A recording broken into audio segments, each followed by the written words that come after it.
Bismillahirrahmanirrahim. Assalamualaikum warahmatullahi wabarakatuh. Bagaimana kabarnya anak-anak kelas 4A maupun kelas 4B yang soli dan soliha? Semoga kalian semuanya selalu dalam keadaan sehat dan tetap semangat ya dalam belajar. Bagaimana puasanya hari ini? Semoga puasa kalian dapat berjalan dengan lancar ya. Baiklah, kali ini Bu Yuyun akan mengajarkan materi matematika yaitu mengenai statistika. Pelajaran 5 di buku matematika. Buka di halaman 183 buku paket matematika kalian masing-masing ya. Seperti biasa, kita membaca doa terlebih dahulu. Membaca doa dari rumah masing-masing dimulai. Bismillahirrahmanirrahim. Allahumma ftah lana hikmataka wansyur alaina rahmataka min khadaini rahmatika ya arhamar rahimin. Rabbi zidni ilma warzuqni fama. Allahumma la sahla illa ma ja'altahu sahla wa anta taj'alul hasna idza syi'ta sahla. Amin. Semoga Allah mempermudah belajarnya kalian semua ya. Dan semoga kalian semuanya selalu diberikan kesehatan serta diberikan pemahaman yang baik dalam belajar. Jangan lupa untuk subscribe YouTube Bu Yuyun, dan sekali lagi jangan di skip videonya, simaklah video pembelajaran ini dari awal sampai akhir. Yang pertama adalah statistika. Apakah itu statistika? Nah, sebelumnya Ibu akan menjelaskan. Tahukah kamu kegiatan apa saja yang biasanya dilakukan di Posyandu? Jadi, di dalam pos pelayanan terpadu atau Posyandu, apa saja sih yang biasanya dilakukan oleh petugas kesehatan di situ? Siapa yang pernah melihat atau bahkan pernah mengantar adiknya untuk melakukan kegiatan Posyandu? Nah, biasanya terdapat kegiatan yaitu penimbangan berat badan dan pengukuran tinggi badan balita atau bayi. Nah, kegiatan itulah dinamakan kegiatan yang berhubungan dengan statistika ya. Lanjut. Di sini Ibu akan menampilkan tentang tabel data siswa, yaitu berupa tinggi badan siswa. Bagaimanakah cara membacanya? Cara membacanya adalah di sini terdapat keterangan Alin tinggi badannya adalah 145 cm. Kemudian Anasya tinggi badannya adalah 155 cm. Anissa Putri tinggi badannya adalah 148 cm. Avatara tingginya misalkan 149 cm dan Alia tinggi badannya adalah 150 cm. Jika ditanya berapakah tinggi badan Alin, jawabannya adalah 145 cm. Berikut adalah cara membaca informasi yang terdapat di dalam data ya. Dan ini merupakan tabel, data yang berupa tabel. Nah, sekarang kita akan belajar lebih lanjut mengenai membaca dan menafsirkan data. Apa sih perbedaan antara membaca dan menafsirkan data? Tentunya berbeda ya. Baiklah, membaca data itu apa? Membaca data dalam bentuk tabel artinya menyebutkan informasi yang hanya terdapat di dalam tabel. Kalau menafsirkan data dalam tabel artinya menemukan informasi lain mengenai data tersebut yang tidak tertulis dalam tabel. Jadi kita dapat menemukan informasi yang tidak terdapat dalam tabel. Bagaimanakah contohnya? Contohnya adalah seperti ini. Rashid mencatat nilai 10 kali ulangan matematika yang nilainya adalah 8, 9, 7, 6, 8, 8, 9, 7, 7, dan 8. Artinya, Rashid melakukan ulangan matematika sebanyak 10 kali ya. Pertanyaannya, yang pertama, berapakah nilai terendah yang diperoleh Rashid? Nah, kira-kira jawabannya apa? Nilai terendah ada nggak di dalam situ jawabannya? Jadi, nilai terendah dapat kita baca yaitu nilai yang paling kecil. Jawabannya adalah nilai yang paling kecil yang diperoleh Rashid adalah ya, jawabannya adalah 6 ya. Bu Yun lingkarin ya, 6. Ini yang 6 saja ya. Oke, baiklah. Kemudian pertanyaan yang kedua. Berapa nilai tertinggi yang diperoleh Rashid? Nah, nilai tertinggi yang diperoleh Rashid dalam data ini adalah berapa? Ya, jawabannya adalah 9. Jadi, sebanyak 10 kali Rashid melakukan ulangan matematika, nilai yang paling rendah yang pernah didapatkannya adalah 6. Dan yang nilai tertinggi yang pernah diperolehnya adalah 9. Kemudian pertanyaan yang ketiga, nilai berapakah yang paling sering diperoleh Rashid? Jadi, berapakah angkanya yang sering diperoleh Rashid? Nah, itu namanya nilainya yang sering diperoleh Rashid atau yang paling banyak didapatkan oleh Rashid. Yang angkanya yang sama ya, yang paling banyak. Berarti di sini 8 itu muncul berapa kali di situ? Ada 3 ya, 1, 2, 3. Nah, jadi jawabannya adalah 8. Nomor 4 jawabannya adalah 8. Nilai yang paling sering diperoleh oleh Rashid.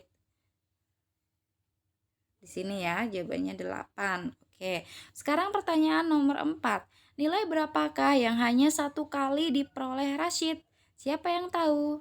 Hanya 1 kali, berarti yang muncul 1 kali. Jawabannya adalah berapa? 9 bukan ya? 9 ada 2. Berarti 6 ya. Berarti 6. 6 ini jawabannya yang hanya 1 kali itu 6. Tadi jawaban yang paling sering diperoleh adalah 8. Nilai terendah yang diperoleh Rashid adalah 6. Kemudian nilai tertinggi yang diperoleh Rashid adalah 9. Nah, Bu Yun tulisin lagi ya. Kemudian yang kelima pertanyaannya adalah berapa kalikah Rashid memperoleh nilai 7? Jawabannya berapa kali nilai 7 yang diperoleh Rashid? Ada 3. 1, 2, 3. Nah, jadi jawabannya adalah 3 kali. Ya, bisa dipahami ya. Lanjut. Sekarang membaca dan menafsirkan data.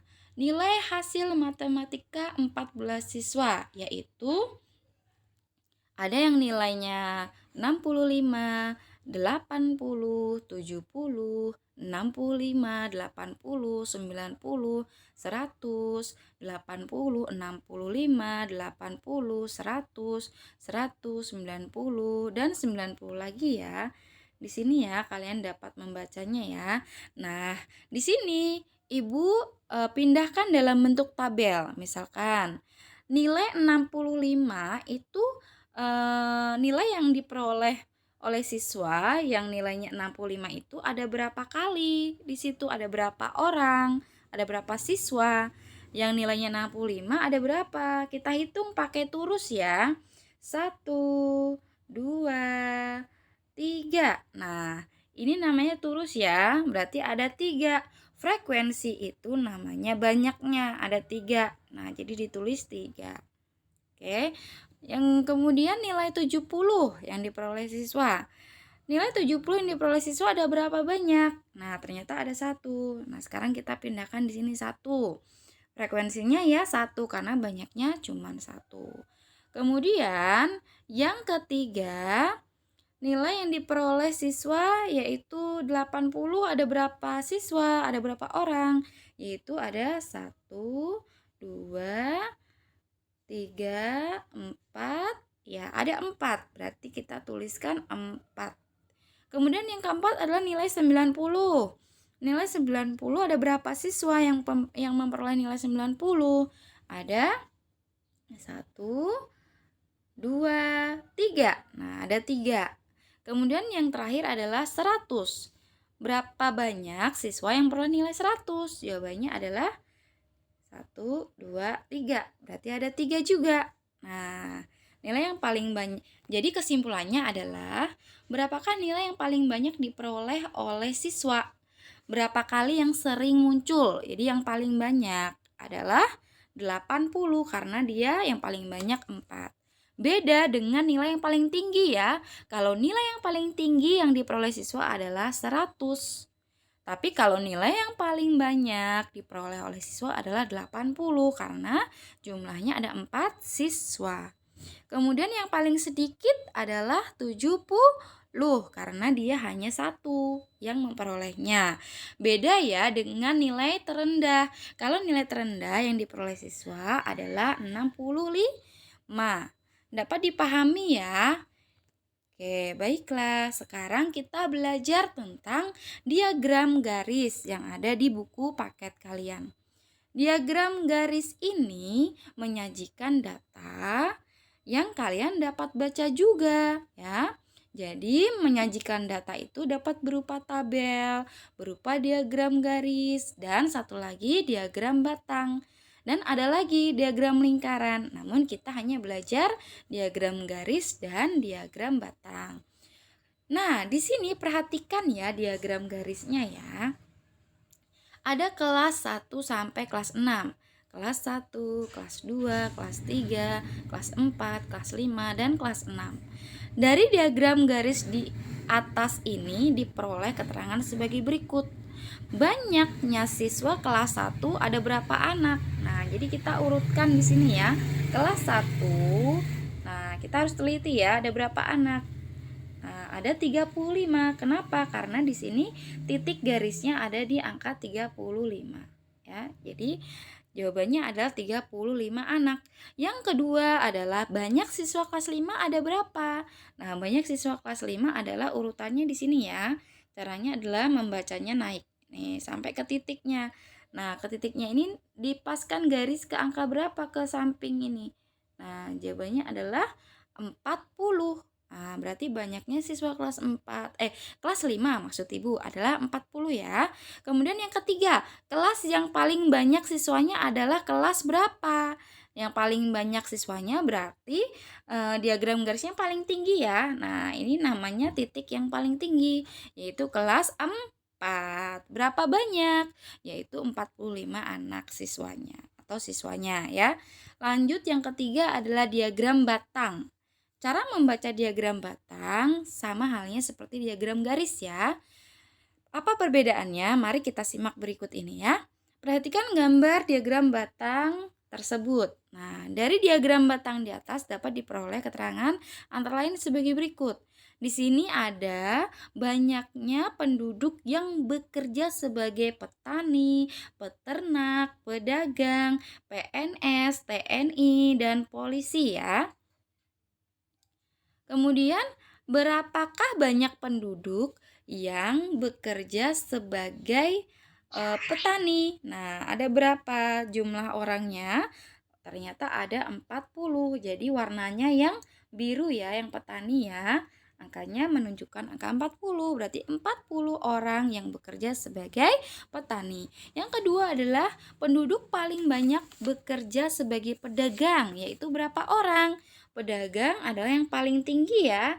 Nih titiknya, pedagang ini dipasin garis menunjukkan angka 50 ya. Cobalah kamu sebutkan keterangan lain yang dapat kamu peroleh dari diagram batang di atas. Kalau ada soal seperti ini, tentunya kalian dapat mengerjakan bukan? Ya, mudah-mudahan kalian dapat mengerjakan dengan baik dan benar ya, insya Allah. Nah, itu saja yang dapat Ibu jelaskan kali ini ya. Nanti insya Allah Ibu akan jelaskan kembali kalau Bu Yuyun bertemu dengan kalian kembali melalui Zoom atau yang lainnya. Oke, sekian dari Ibu Yuyun. Wassalamualaikum warahmatullahi wabarakatuh. Jangan lupa membaca hamdalah dan doa penutup majelis. Ucapkan hamdalah bersama-sama. Alhamdulillahirabbil alamin.